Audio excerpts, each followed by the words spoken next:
Hello दोस्तों, स्वागत है आपका फिर से एक रोमांचक कहानी में। आज की कहानी इतनी खतरनाक है और इतनी गर्म है कि सुनते ही तुम्हारा पूरा शरीर सिहरने लगेगा। मैं अपनी अलमारी से वो जादुई गुलाबी गोली निकाली और मेरे पति को रात में एक जानवर बना देती थी। मेरा पति विक्रम जब भी यह एनर्जी वाली गोली खाता था तो रात में मुझे इतना जोर जोर से रगड़ने लगता था कि मैं चीख चीख कर रह जाती थी। उसका वो लोहे जैसा सख्त हथियार अंदर जाते ही मेरी सारी देह कांप जाती थी। एक दिन मैंने सोचा आज मैं खुद उसे और ज़्यादा आग दिलाऊंगी। मैं बाथरूम में गई, बादाम वाला दूध गर्म किया और उससे एक गोली अच्छे से घोल दी। रात के 10 बज चुके थे। मैंने गिलास हाथ में लिया और विक्रम के बेडरूम में चली गई। विक्रम बेड पर बैठा था, आंखों में भूख लिए मुझे घूर रहा था। मैंने मुस्कुराते हुए पूछा, क्या देख रहे हो इतनी गर्म नजरों से? बोलो ना, आज मैं कैसी लग रही हूँ? विक्रम ने भारी आवाज में कहा। आज तो मन कर रहा है कि तुम्हें पूरा का पूरा निगल जाऊं। मैं हंसी और बोली, निगलने की जरूरत नहीं है, बस यह दूध पी लो। विक्रम ने गिलास झट से लिया और एक सांस में पूरा दूध पी लिया। बस कुछ ही मिनट बाद उसकी आंखें बदल गई।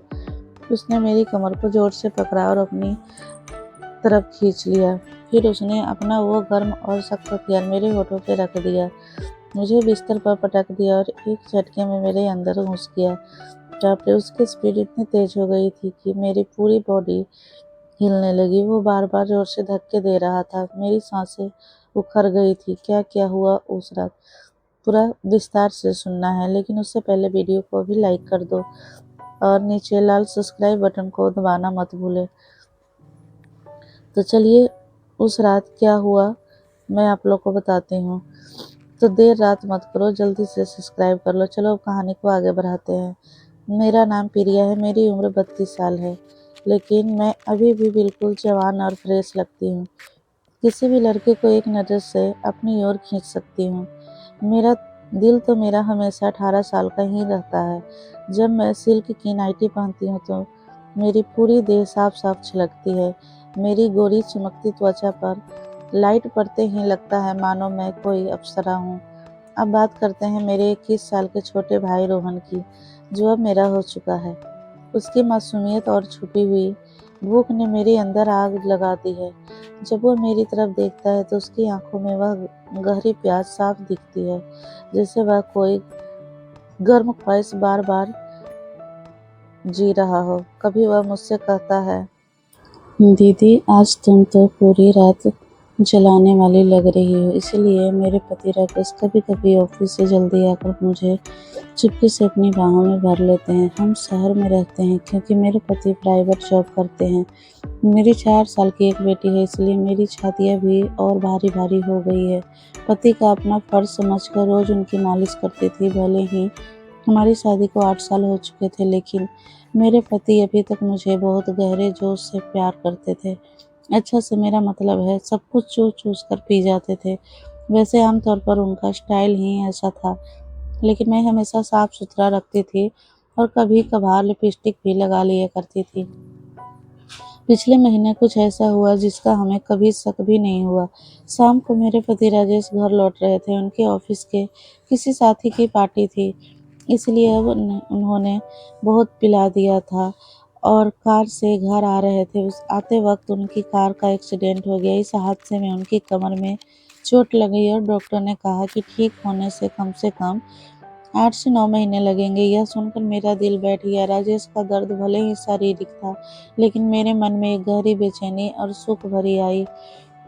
जब मैंने उन्हें अस्पताल में देखा, उनकी आंखों में पीड़ा साफ झलक रही थी। मैंने तुरंत उनके पास जाकर उनका हाथ पकड़ लिया। इसी वजह से मेरा छोटा भाई रोहन उन्हें देखकर देखभाल के लिए आ गया था। राजेश ने रोहन का यहाँ रुकने को कहा क्योंकि वह ठीक से उठ भी नहीं पा रहे थे।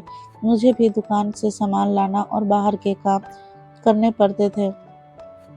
मैं मान गई और बहुत खुश हो गई। रोहन को देखकर मेरे कान तक आते थे। बॉडी भी फिट थी और रंग भी गोरा था। वह ज्यादा शरारती किस्म का लड़का नहीं लग रहा था और मैं भी खुश थी। कोई तो आया जो मेरी मदद कर सके। आज वह मुझसे थोड़ा थोड़ा झिझक रहा था, क्योंकि वह शादी के बाद पहली बार मेरे साथ इतने करीब था। रात को जब मैं राजेश को दवा दे रही थी, तब मेरा छोटा भाई भी हमारे पास बैठा था और फिर अपने कमरे में जाकर समय पर सो गया। राजेश के चेहरे पर थोड़ी सुकून की लकीर थी, लेकिन वह अभी भी दर्द में था। तभी मेरी सारी भावनाएं बाहर निकल आई। मैंने राजेश के पास बैठकर कहा, वह भी क्या दिन थे जब आप रोज मुझे मसाज देते और अपना सामान अंदर डाल देते। राजेश यह सुनकर हल्के से हंसने लगे। क्या हो गया मेरी जान, आज तो पूरी मस्त लग रही हो। मैंने कहा, नहीं जी, आपको तो मजाक सूझ रहा है और इधर मेरी हालत खराब है। सच बताऊं तो इस सूखे ने मेरा बुरा हाल कर रखा है। मेरा पति बोले, मैं तुम्हारा दर्द समझता हूँ प्रिय, मेरा भी बहुत मन करता है, लेकिन क्या करूँ, मैं तो ठीक से हिल भी नहीं सकता। बस थोड़े दिन और सब्र कर लो, फिर देखना मैं तुम्हारे फूल का क्या हाल करता हूँ। तभी मैंने कहा, थोड़े दिन नहीं, पूरे 8 महीने बाकी हैं ठीक होने में, और मेरा तो 1 महीना में ही यह हाल हो गया। पता नहीं आगे के दिन कैसे बीतेंगे। मेरे पति मेरी उदासी मिटाने के लिए बोले, चलो वह नहीं तो कम से कम दूध ही पिला दो, डॉक्टर ने भी कहा है। तभी मैंने हंसते हुए कहा, आपके नसीब में तो वह भी नहीं है, क्योंकि आपकी बिटिया ने पी लिया है। हम दोनों जोर जोर से हंसने लगे। मेरे पति खुश रखने की पूरी कोशिश करते थे, लेकिन मैं क्या करूं, सब बेकार था। थोड़ी देर बाद राजेश सो गया, क्योंकि उनकी दवाइयों में नींद की गोलियां भी थी। लेकिन मुझे नींद कहाँ आ रही थी, इसलिए मैं खड़ी होकर रोहन को देखने चली गई कि वह सोया है या नहीं। लेकिन वह अभी तक जाग रहा था और मोबाइल देख रहा था।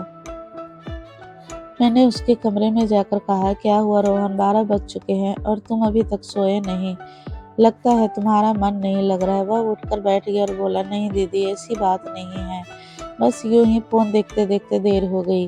फिर उसने पूछा, दीदी अभी तो नहीं सोई। मैंने कहा, मुझे तो आजकल नींद ही नहीं आती। रोहन ने पूछा, क्यों, क्या बात है।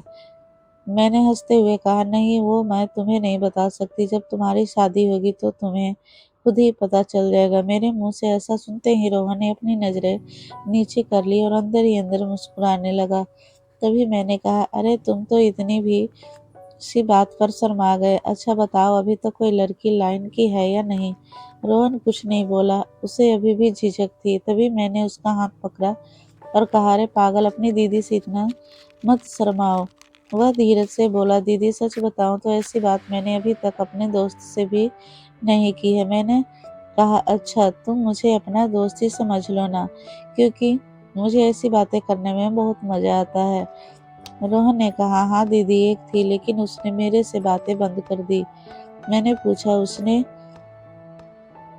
तुमने उस कर दी होगी ना। रोहन बोला, नहीं दीदी, सच बताओ तो मैंने उसे ठीक से छुआ भी नहीं। मैंने मुंह बनाते हुए कहा, तुम तो बड़े सीधे हो, चलो कोई बात नहीं, अब तुम मेरे पास आ गए हो तो मैं तुम्हें अपना खिलाकर जवान कर दूंगी। मैं बातें करते करते रोहन के कमरे में सो गई थी। सुबह जब मेरी आंख खुली तो रोहन बेड पर बैठा हुआ था, मुझे देख रहा था। मेरे उठते ही रोहन ने मुझे गुड मॉर्निंग बोला। जब मैंने पूछा, क्या देख रहे हो, तो वह बोला, दीदी आप सच में बहुत हॉट हो। मैं मुस्कुराते हुए बोली, अच्छा अब तुम सुबह सुबह हॉटनेस का मजा ले रहे हो और रात को बड़े शर्मा रहे थे। तो मुस्कुरा के पूछने लगा, दीदी आप बुरा ना मानो तो एक बात पूछ सकता हूँ।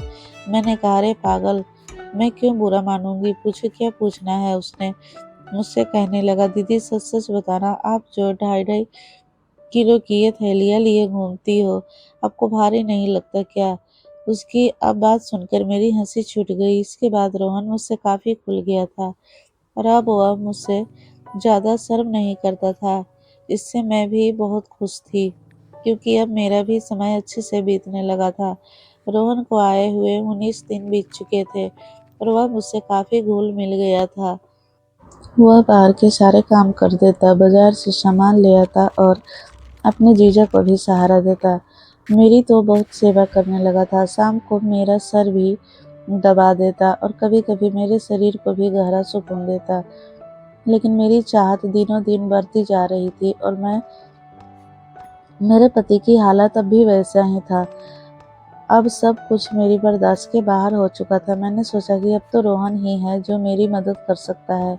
आज मैंने पक्का इरादा कर लिया कि आज रोहन से काम ले लूँगी और मैं अपने सूखे हुए बगीचे को रोहन से ही सिंचवा लूँगी। उसके बाद मैं किचन में खाना बनाने चली गई। जैसे ही रोहन नहाकर ताज़ा होकर किचन में आया, मैंने दूध निकालने का बहाना बना लिया।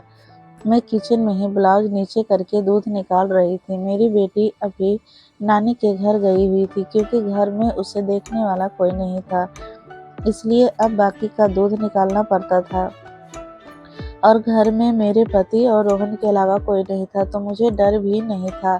जैसे ही रोहन अंदर आया, वो मुझे देखकर एकदम हक्का बक्का हो गया और कहने लगा, सॉरी दीदी, मुझे माफ़ कर दो, मैंने देखा नहीं, और बाहर जाने लगा।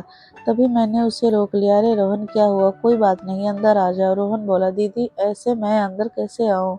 मैंने कहा, ऐसे वैसे मत करो और जल्दी से आकर मेरी मदद करो। रोहन का मन भी कर रहा था, लेकिन मैं उसकी दीदी थी, इसलिए वह थोड़ा हिचक रहा था। फिर मैंने उससे कहा, अरे इतना क्या शर्मा रहे हो? अब जल्दी से आओ और मेरी मदद करो। धीरे धीरे रोहन किचन में आ गया और पास आकर खड़ा हो गया। वह मुझे देखता ही रह गया। तभी मैंने कहा, ऐसे क्या घूर रहे हो? क्या तुमने आज तक नहीं देखा? वह बोला, माँ कसम दीदी, मैंने आपको बता नहीं सकता कि मुझे कैसा लग रहा है। बहुत ही कमाल का है दीदी। मैंने कहा, तारीफें करना छोड़ो और यहाँ मेरी मदद करो। तभी रोहन बोला, दीदी मुझे नहीं पता कैसे करना है। तो मैंने कहा, अरे बेवकूफ़, इसमें कुछ नहीं करना, यह लो पकड़ो और बस धीरे धीरे दबाओ। थोड़ी देर बाद जब रोहन के हाथ तेज होने लगे तो मैंने सोचा कि अब मेरा आग सुझर झुककर सही से काम करने का समय आ गया है। मैं आगे झुकी और रोहन के पीछे से मेरी देखभाल करने लगा, लेकिन कुछ देर में ही रोहन का सामान से पानी निकल गया। तो देखा कि रोहन का काम तो पहले ही खत्म है। उसे देखकर अब मेरा मन बहुत उदास हुआ, लेकिन फिर भी मेरी हंसी निकल पड़ी। मैंने नाराजगी से रोहन को थप्पड़ मारते हुए कहा, यह क्या किया बेवकूफ़, तुमने तो शुरू होने से पहले ही फिनिश कर दिया। इसके बाद जैसे ही रोहन का जोश उतरा, उसने हड़बड़ाते हुए कहा, सॉरी दीदी, सॉरी, वो मैंने ऐसा कभी नहीं किया, इसलिए मुझसे ऐसा हो गया। मैं अभी जाकर साफ करके आता हूँ। और उसने मेरी एक भी बात नहीं सुनी और तुरंत किचन से चला गया। मैंने भी उसे ज़्यादा नहीं रोका क्योंकि मैं समझ चुकी थी कि यह उसके लिए इतना आसान नहीं होगा।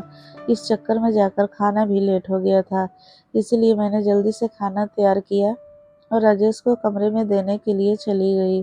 अब वह भी बैठे बैठे खाने का इंतजार कर रहे थे। राजेश बिल्कुल सीधे साधे और नरम दिल वाले थे। तो दोस्तों, कहानी कैसी लगी? हमारी कहानी यहीं तक थी। अच्छी लगी हो तो लाइक करो, सब्सक्राइब जरूर करना। धन्यवाद।